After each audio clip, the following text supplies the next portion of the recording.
তো hello friend, যারা ইলেকট্রিশিয়ানের কাজ করো তাদের জন্য এই ভিডিওটা। 4 মডুলার যারা জয়েন্ট বক্স ব্যবহার করো তাদের জন্য এভাবে একটা মাপ নেবে, একটা কাঠি বা কিছু এইভাবে, বা টেপ ফিতে নিয়ে মাপ নিতে পারো। এভাবে বক্সে আগে মাপ করে আসতে হবে।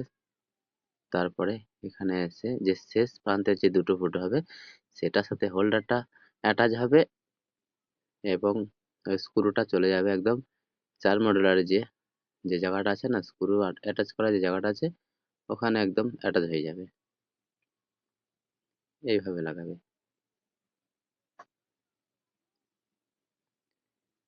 দেখো বন্ধুরা, এইভাবে সেটিং হবে, কিন্তু মাপটা খুব সূক্ষ্ম করে নিতে হবে। এবং যে মিস্ত্রিরা ওই যে ডিল করে যে বসাতে হয়, যে বোর্ডটাকে ডিল করতে হয় সাইডে, ওই ডিলটা না করলে চলবে।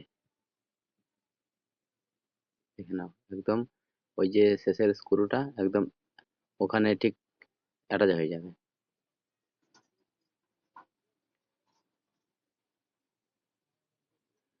এইভাবে আটাবে।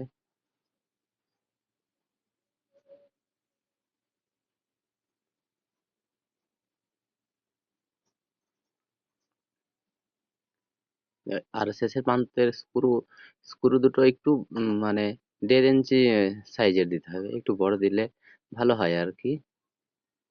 আর যে মডুলারের বোর্ডে ওই যে ব্রাশ ব্রাশ হচ্ছে না, ব্রাশ স্ক্রু, ব্রাশটা ব্যবহার না করলে চলবে। এই একটা কালো স্ক্রু বেরিয়েছে, এটা ব্যবহার করলে হবে। দেখো পিছনে এঁটে গেছে, খুব সুন্দর এঁটে গেছে, কিন্তু একটু হিলছে না।